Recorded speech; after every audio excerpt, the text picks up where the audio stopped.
Senator, you, I assume, believe in voter privacy, correct? I do, and that's another problem with this bill.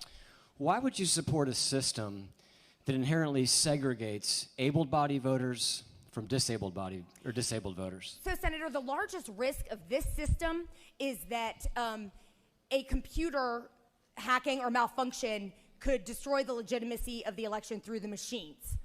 There is, of course, a need for us to take care of disabled voters, and that's why most states do hand-marked paper ballots, and then they do have a machine more like this for the disabled.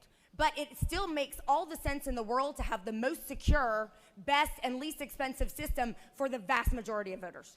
But isn't it true, Senator, that if you segregate the voting process, that if a precinct were to have 1 or 2 or 3 disabled voters who had to vote on the machine that you're in favor of them voting on, and everybody else voted on a paper ballot, doesn't that eliminate their privacy when people can see how they voted in a recount process versus how the other folks voted in a recount process? It's actually fascinating that you asked that question. I wasn't even going to go into it, but there's yet another problem with at least 2 of these vendors, which is that all of the scanners encrypt a timestamp.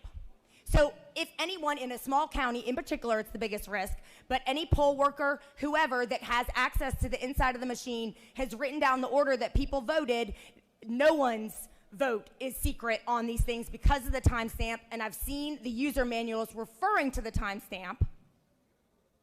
And that's another question that we have, because if that is the case, and those documents are accurate, which I believe they are, then none of our votes are secret on these machines, and that violates not only the bill, but also the Georgia Constitution.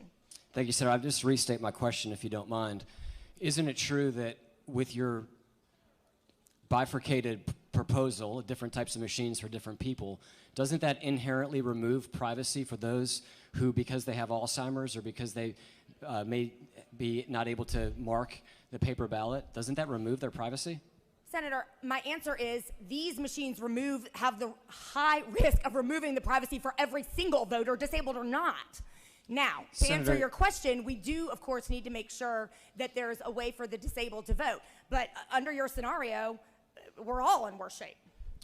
If you don't mind, I'll continue with my series of questions. Sure, absolutely. Isn't it true what you're talking about timestamping also true of our current voting machines? I do not know the answer to that. Okay. But there are a lot of problems with our current machines.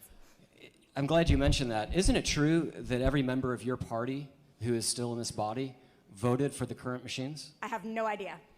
That was like 20 years ago. It was, but if I may, the senator knows of what he speaks. I have another question about your unfunded. You made a mention of unfunded mandates, and isn't it true that if we go to paper ballots, you mentioned OSET earlier today, that their estimation was $95 million. The Secretary of State's estimation was $163 million. Isn't it true under whichever number you believe, if you meet halfway in the middle, call it over $100 million, isn't it true that that also is an unfunded mandate to the localities? The thing is, the Secretary of State's numbers, as I already mentioned from the Freedom Works letter, have been called out as being is like peddling false numbers, so I don't really want to talk about theirs at all. Can you repeat your question without referencing Sure, them? Let's reference OSET's numbers, which are $97,240,000. That's not the numbers I have, Senator. They had 2 sets of numbers. They had a low number and a high number. That's their high number. And I actually have a little bit of insight into this because my father's a ballot salesman in Illinois and has been selling paper ballots for a number of years, and so I ran some of the numbers by him, and he actually said that based on the pricing they do throughout Illinois, that the Secretary of State's numbers were pretty accurate. With one exception, he said probably 110% of the voting population needed to be printed versus 120. So I've actually, in my own analysis, discounted that. A little high then. But whether it's 90 million or you take their lower number, which I think was in the 60s, or you take 80 million, isn't that an unfunded mandate? So the numbers I'm looking at are are you talking about the differential between the hand-marked paper ballots with moderate ballot printing and or high ballot printing? That's right. I'm talking about the 10-year, differential? On a 10-year life cycle of these machines. So the 90 million that you would get to between the moderate ballot and the BMD? Just the ballot printing, just printing paper ballots. Forget the BMDs for a second. So I'm sorry, I don't understand your question. My question is, isn't ballot printing, which is expensive, between 40 cents and 65 cents okay. per voter, and as you know, we would need to print ballots for every voter, even though we know every voter won't show up. Isn't that an unfunded mandate? Senator, you're preaching to the choir on that. I do think we need all these questions answered before we vote for this bill. Do you think that the reason, since that is an unfunded mandate, do you think that's the reason why ACCG has supported this notion, is to avoid the unfunded mandate, let the state bear the bulk of the burden of the cost while not passing on the burden of that cost to the localities, the counties, which is what would happen if we did have paper ballots?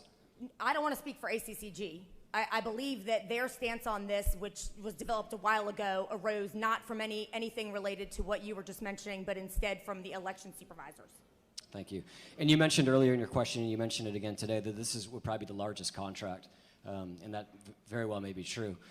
How many states, Senator, require a uniform voting process throughout all the counties in their states? The only ones I know of for sure are us and Delaware.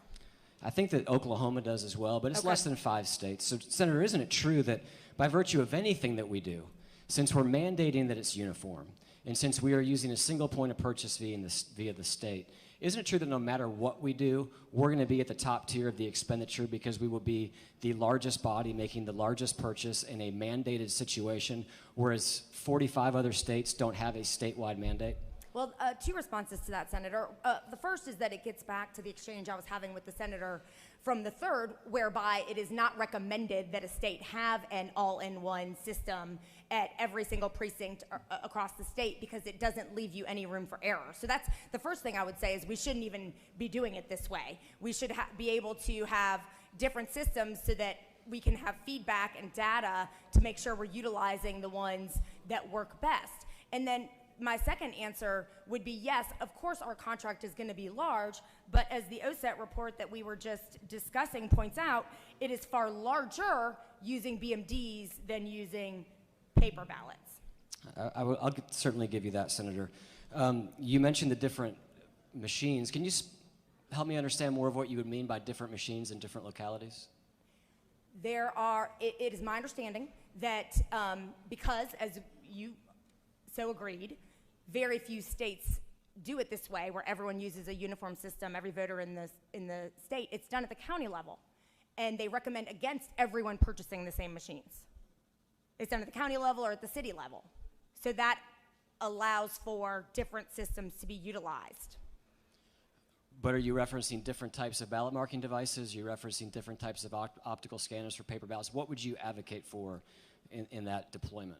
Well, what I'm advocating for currently, based on all available information, having received none that contradicts it in any real fashion, what I'm advocating for is the hand-marked paper ballots with optical scanners. I'm not privy to any other conversations occurring across the country other than ours here, other than it is my understanding that 70% of people are voting on hand-marked paper ballots.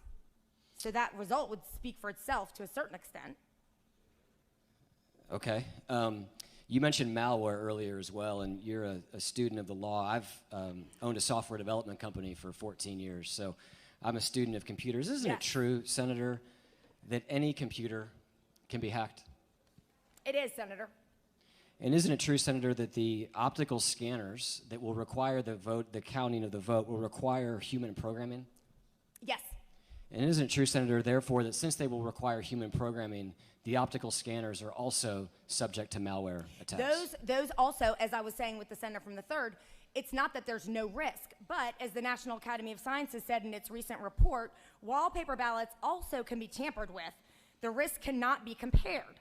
An electronic system is vulnerable to a system-wide failure or cyber attack, while hand-marked paper ballots would have to be tampered with one by one.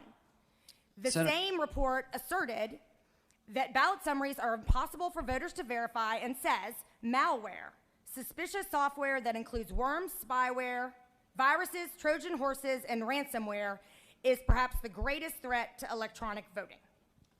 Thank you, Senator. This will be my last question, and maybe what the folks left out of that statement. Isn't it true that unless you have human counting, which I don't hear anybody advocating for, that under either system, the last stop in the voting process whether it's a ballot marking device that prints the selection or it's a hand-marked paper ballot, the last step in the process is a computer that can be hacked. Isn't that true, Senator?